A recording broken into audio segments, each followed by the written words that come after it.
মা বাবা যে কথাগুলো বলছে, তার মা বাবা যে কথাগুলো বলছে আমার ভাত দেয় না, আমার খাওয়ায় না। বাড়ির থেকে যে ছেলেটারে বিতাড়িত করছে, এই ছেলেটাই নোটবুকটা চাইছে বেশ কিছুদিন, এই বিয়ার করে অনেকদিন থেকে কষ্ট করছে, ভীষণ কষ্ট করছে। মানে আমি না শুধু আমার এলাকার সবাই বলবো, তারা জানে আর কি। আচ্ছা, এরপরে যে নোটবুক থেকে আইসে না নন্দুরা একটু জায়গা মানে উপরের বাড়িতে রয়েছে, তাকে একটু জায়গা কিনছে বলে 100 না 200 এনে একটা ঘর করতেছে, এটা টিপটপে করে দিতেছে, মানে কোম্পানি থেকে করে দিতেছে।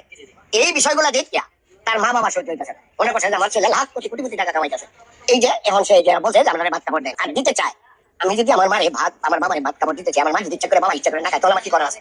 এই বললাম রিপনে কি একটু একটু থাকবে, রিপন কি তার মা বাবারে ভাত দেয় না তার মা বাবা খায় না? কোনটা মা বাবা খায় না?